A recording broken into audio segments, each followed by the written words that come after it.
The Black Canyon stands unyielding, a monolithic fortress of rock carved out by millions of years of sheer tectonic force.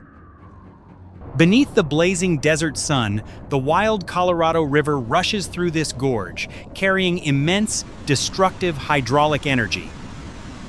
To tame this torrent, humanity designed a structure weighing over 6 million tons, a gravity arch concrete wall. But inside this massive engineering dream lay a hidden, destructive physics anomaly, the brutal law of thermal expansion.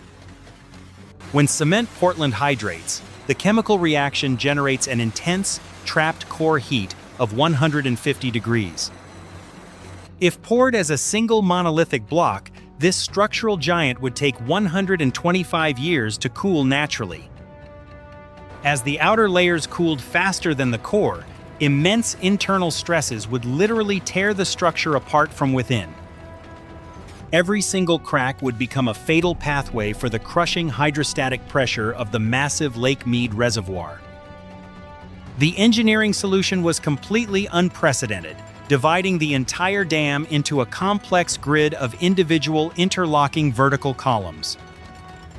These geometric concrete prisms varied precisely from 25-foot blocks to massive 60-foot structures at the base. By creating distinct joints, engineers could control the inevitable mechanical movement and expansion of the hardening material. Yet, merely shifting the design to columns was not enough to defeat the immense heat generated by hydration. To force the shrinking process before the dam was sealed, an artificial cooling system had to be woven into the structure. The plan required embedding 582 miles of thin steel pipes directly into the wet concrete pores. These 1-inch structural veins would act as heat exchangers, pulling thermal energy straight out of the curing mass. The manufacturing specifications for these structural conduits required thin-walled carbon steel capable of maximizing thermal conductivity.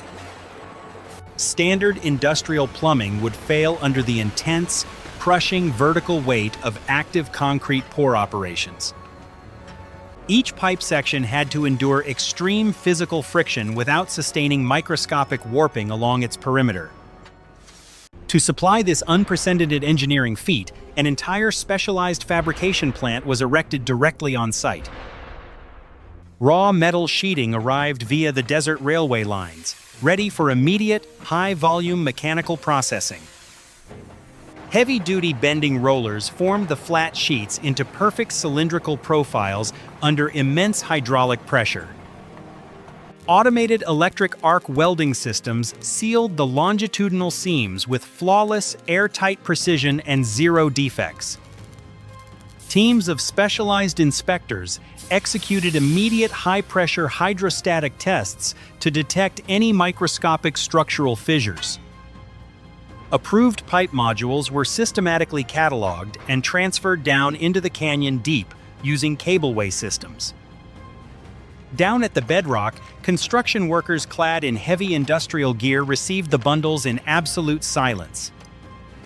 They meticulously positioned the metal veins across the expansive surface of the active block forms. The layout resembled a massive, complex cooling radiator expanding outward across the dusty granite canyon walls. Manual pipe-bending tools were utilized right at the spot to navigate around dense steel reinforcing bars. Every single mechanical coupling had to be tightened manually to guarantee a completely leak-proof internal circuit. A single loose connection deep within the mass would flood the setting concrete, ruining structural integrity. To push massive volumes of fluid through this vast labyrinth, an unparalleled central refrigeration infrastructure was urgently required. Engineers drafted plans for a massive field cooling plant located directly on the gravelly canyon floor. This massive industrial complex had a singular, brutal mandate, manufacturing over 1,000 tons of ice daily. The heart of this refrigeration complex utilized massive ammonia compressors driven by high-voltage electric induction motors. Thick steel manifolds branched outward from the main facility, directing high-pressure refrigerant gases through cooling loops. A web of black insulated supply lines spanned the entire active construction zone, defying the desert heat. The cooling strategy was systematically split into two distinct, highly controlled thermodynamic phases for maximum efficiency. Phase 1 relied on natural river water drawn straight from the unmanaged flows of the Colorado River. Large centrifugal pumps forced this raw river water through the embedded grid to absorb the initial peak heat. This preliminary phase reduced the core temperature from its blistering peak down to normal ambient desert conditions. But ambient temperature was far too high to achieve the total material contraction required by design. Phase 2 introduced a massive stream of refrigerated water chilled down to precisely 37 degrees Fahrenheit. This hyper-cooled liquid forced the concrete blocks into an accelerated, uniform mechanical contraction within days. By forcing this shrinkage early, engineers artificially induced decades of natural cooling before the dam was finished. The massive vertical expansion joints would open up precisely, leaving clean gaps ready for final stabilization. These deliberate structural voids could not remain hollow indefinitely without risking massive destabilization under hydrostatic loading. The gaps required an intense, high-pressure infusion of specialized grout to bind the independent monoliths together. This internal bonding phase turned the modular column grid into a single, seamless, artificial mountain of stone. To monitor the complex internal thermal dynamics, engineers embedded hundreds of sensitive electrical resistance thermometers. These microscopic sensors fed real-time structural data back to the centralized monitoring station on the ridge. Technicians continuously plotted intricate stress charts to detect any anomalous heat buildup within the curing matrix. A sudden spike in thermal readings would signal an uneven hydration rate, triggering immediate fluid adjustments. The logistics of supplying the immense volume of raw materials required continuous, high-capacity industrial batching plants. Massive steel silos stored thousands of tons of dry, aggregate, and cement powder under airtight conditions. Automated weight batchers dropped exact proportions of minerals down into colossal spinning mechanical mixing drums. From these elevated facilities, the active material was transferred into massive 8-cubic-yard steel buckets. Heavy-duty electric cableway operators controlled the descent of these multi-ton loads into the deep canyon. The buckets glided along massive steel tracks suspended high across the rocky rim, defying fierce desert winds. Upon reaching the designated coordinate, a mechanical trip line swung open the heavy dual-leaf bottom doors. Tons of dense, fresh concrete dropped with heavy impact onto the active layer, splashing grit upward. Down inside the formwork, specialized construction crews immediately attacked the freshly deposited mound with heavy pneumatic vibrators. These powerful mechanical internal probes forced trapped air pockets to escape upward to the churning surface. The vibration process dense-packed the aggregate, ensuring absolute contact with the embedded steel refrigeration lines. Every single square inch had to achieve flawless density to eliminate any dangerous macrostructural weak points. As the concrete layers steadily climbed upward, the fierce desert sun presented a severe evaporation threat. To keep the structural material damp, crews continuously sprayed vast fine water mists over the blocks. This relentless moisture-curing cycle was absolutely critical to guarantee the complete crystal development of the cement. The massive scale of operations transformed the deep canyon gorge into a high-intensity, multi-tiered industrial hive. Locomotives constantly pushed heavy flat cars loaded with empty buckets back to the central batching facility. The synchronization between material production and cableway dispatch required split-second precision from the yard operators. Any extended delay in transportation would cause the concrete to set prematurely inside the transport container. Such a failure would completely halt the linear construction sequence, destroying the daily production quotas. To prevent mechanical breakdown, maintenance crews worked round-the-clock greasing the massive overhead cableway pulley wheels. The constant friction under multi-ton strain wore down heavy steel braided cables at an alarming rate. Every single foot of cable underwent routine visual inspection to catch individual frayed wire strands early. While the main concrete mass advanced upward, another critical engineering subsystem was being assembled inside the rock walls. Huge diversion tunnels required massive internal steel linings to withstand the immense hydrodynamic friction of redirected flows. These heavy structural penstocks measured up to 30 feet in diameter, a completely unprecedented scale for mechanical manufacturing. No commercial railway network could possibly transport finished steel cylinders of this immense size across the continent. The scale of the operation here is unprecedented. This factory alone is responsible for nearly 10% of the nation's total industrial output. Enormous flat plates of premium carbon steel were shipped in, each measuring 3 inches in total thickness. Colossal mechanical rolling machines exerted thousands of tons of pressure to curve these plates into perfect semicircles. 2 curved sections were then brought together by heavy-duty overhead cranes to form a complete structural pipe ring. Expert welding crews utilized advanced automated fusion methods to seal the massive circular seams without structural flaws.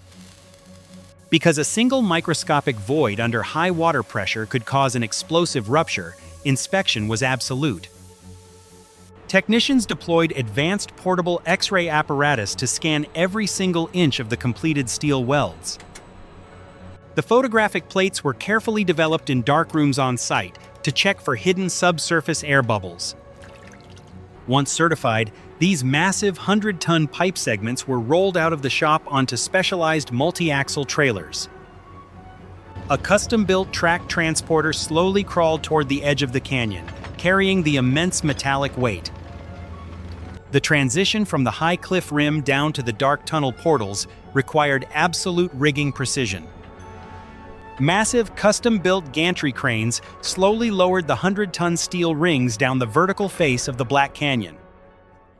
Riggers monitored wind speed instruments constantly, as a single violent gust could swing the load into destruction. Once aligned with the dark tunnel entrance, specialized track systems pushed the heavy cylinder deep into the mountain. Inside the solid granite cavity, hydraulic jacks precision-guided the penstock section into its permanent structural position. The gap between the external steel pipe wall and raw tunnel stone required complete reinforcement with dense concrete. Pneumatic pumps injected thousands of cubic yards of concrete to lock the giant steel artery into the mountain. This composite steel and concrete structure ensured the diversion system could withstand the extreme kinetic thrust of rushing water. Simultaneously, back on the massive main dam face, the vertical concrete monolith blocks had reached their final heights. The embedded cooling pipe system had successfully completed its primary thermodynamic mission across all active zones. Cold brine circulation was systematically deactivated, and heavy-duty air compressors blew remaining moisture from the network. The empty internal steel tubes were now ready for the crucial structural phase of permanent chemical injection. High-pressure pneumatic grout machines pumped dense cement slurry straight into the 582 miles grid. This fluid compound filled every internal void, turning the hollow cooling web into solid steel reinforced concrete rods. The entire modular dam assembly was officially fused into a singular, monolithic gravity wall of total absolute density. The temporary wooden formworks were stripped away, revealing the clean, sweeping gray architectural curves for the first time. With the monolithic structure completely consolidated, the focus of engineering operations shifted toward the massive power generation systems. Inside the U-shaped powerhouse building at the dam base, enormous hydraulic turbines were systematically aligned on concrete foundations. Heavy cranes lowered the giant copper wound generator rotors into position with sub-millimeter structural tolerance and mechanical alignment. High-voltage transmission line switchyards were erected along the rugged canyon rim to route the massive electrical output. The massive diversion tunnel gates were slowly closed, allowing the rushing Colorado River to accumulate behind the wall. The rising waters slowly flooded the canyon valleys, creating the immense, deep blue reservoir known as Lake Mead.